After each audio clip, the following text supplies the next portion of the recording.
Hi friends, I am Dr. Manu N. So today we will continue our discussion regarding human blood.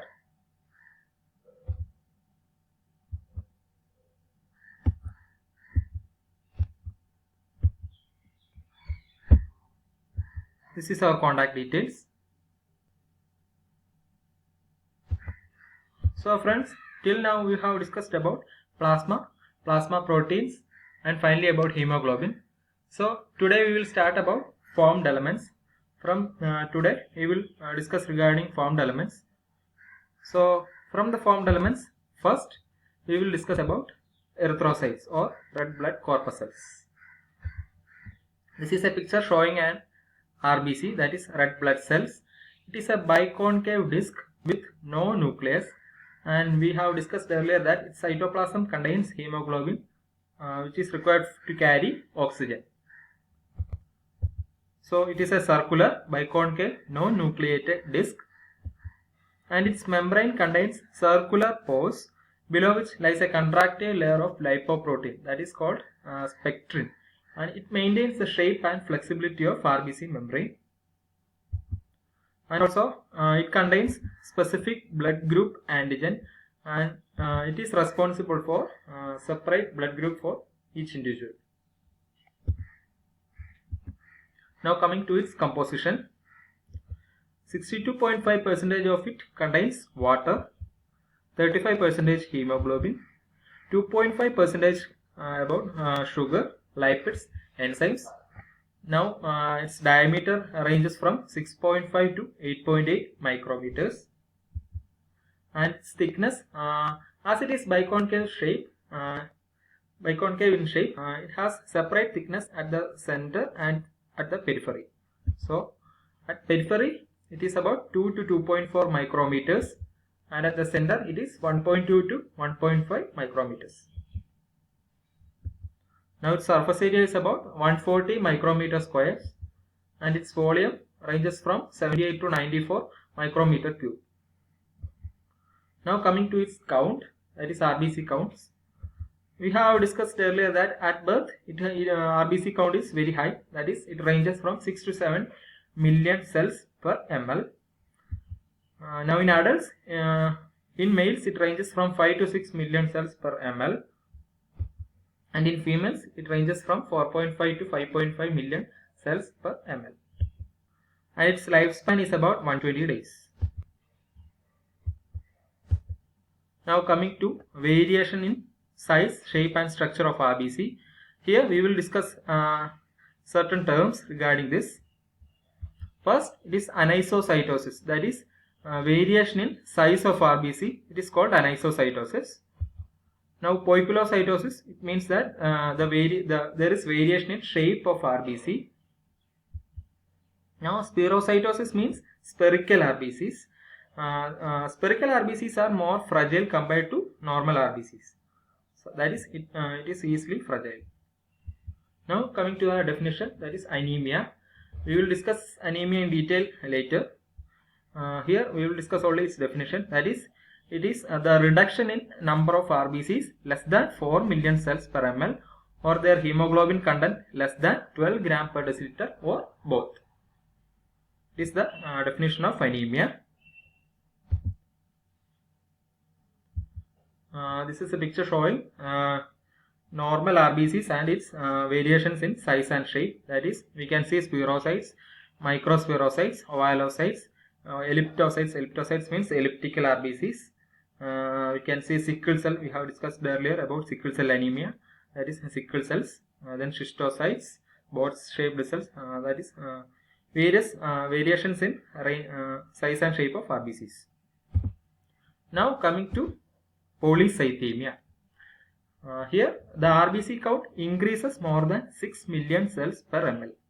It is called polycythemia. Now coming to its causes, there are physiological as well as pathological causes. First, physiological.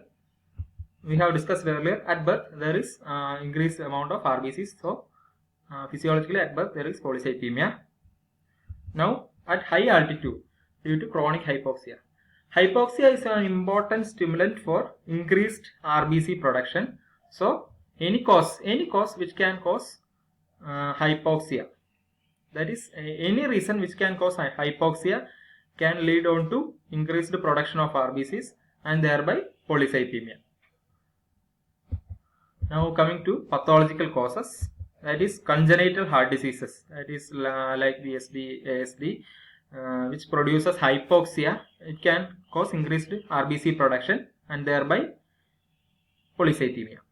Then dehydration, shock, and in rare cases there is tumor of bone marrow. That we all know that bone marrow is the site of RBC production. So where tumor of bone marrow causes increased RBC production, thereby leading to polycythemia. Now we will discuss about erythropoiesis.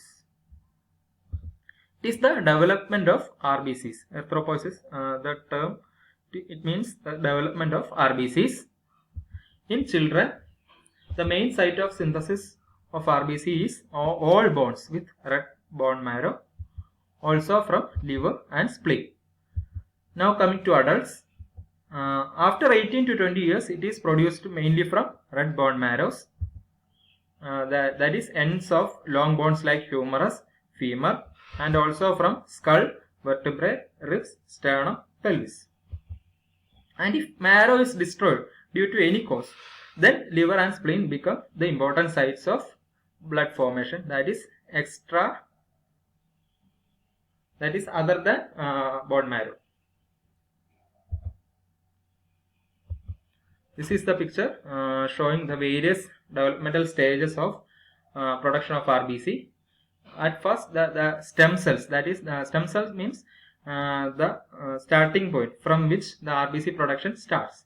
It is hemocytoblast. From there, proerythroblast, early erythroblast, late erythroblast, then normoblast, reticulocyte, and finally RBC develops. Normoblast is the stage where hemoglobin accumulation starts, and the precursor of our erythrocytes is reticulocytes. Its count is important in various disease conditions that we will discuss about later. In erythrocytes, there will be no nucleus, but reticulocytes are nucleated. Now coming to regulation of, that is, erythropoiesis, how the RBC production is regulated. We have discussed earlier that oxygen levels play an important role in RBC production. First, that is homeostasis, that is normal blood oxygen levels. If a stimulus occurs, that is hypoxia due to any cause, that is due to decreased RBC count, decreased amount of hemoglobin, or decreased availability of oxygen, there will be loss of homeostasis. There will be imbalance. That is reduced O2 levels in blood, and it stimulates the kidney. In kidney, there is an important hormone, that is erythropoietin, which is released, which is an important stimulus, which is an important hormone which is essential for RBC production. It is the main site of production is kidney, and to a smaller extent it is also produced from liver.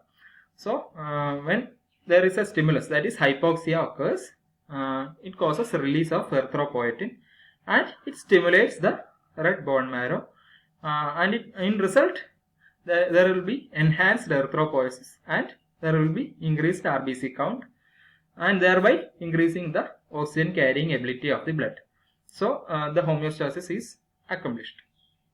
This is the main regulation of erythropoiesis. It's another picture, that is erythropoietin. It is mainly sensed by kidneys. That is, it is a glycoprotein hormone and is produced by renal cells. That is in response to a decreased renal blood oxygen content.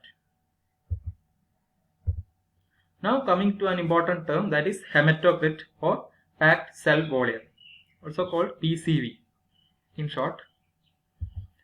It is the volume percentage of red blood cells. That is, its measurement depends on the number and size of red blood cells. Normal values, that is 40.7% to 50.3% for males. That is, it is percentage, so it is expressed in percentage.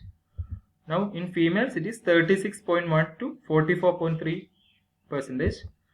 That is, its value is expressed as percentage or fraction of cells in blood. Now we will go to an important topic, that is RBC indices. Before we will start about anemia. That is, anemia is an important topic in this erythrocytes. But before starting that, we have to know about, that is, RBC indices. So it is important since it is helpful in diagnosing the type of anemia. The first index is mean corpuscular volume, that is MCV. It is the volume of single RBCs and is expressed in femtoliters. It is this unit. Its normal range is from 78 to 94 femtoliters. RBCs with normal volume, it is called normocytes.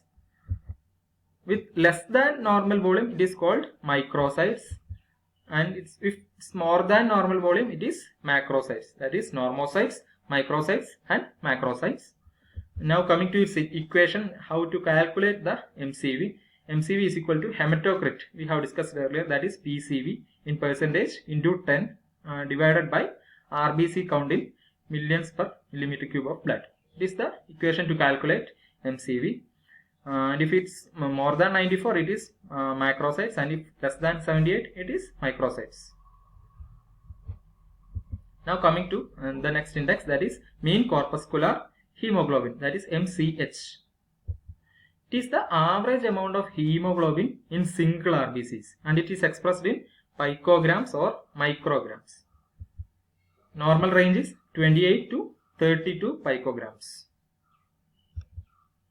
The next is mean corpuscular hemoglobin concentration, that is MCHC. And it is the amount of hemoglobin expressed as percentage of volume of RBC, or it is the hemoglobin concentration in single RBC. Its difference from MCH is that it is MCHC is expressed as percentage. That is, its normal value is 33%. That is 33 gram per 100 ml of cells. Now, if MCHC is within the normal range, then RBC is normochromic. And if it is less than normal range, that it is hypochromic. Now, if MCHC is never more than 38%, because the cells cannot hold hemoglobin beyond its saturation point. Now, in summary, these are three equations for MCH, MCV and MCHC. MCV we have discussed, that is hematocrit into 10 by RBC count. MCHC in picograms, it is hemoglobin concentration into 10 divided by RBC count. And MCHC, it is hemoglobin into 10 by hematocrit. Now coming to its clinical significance, it is very important. In iron deficiency anemia and thalassemia, MCV, all these indices will be reduced. That is MCV, MCH and MCHC will be reduced. We will discuss this later.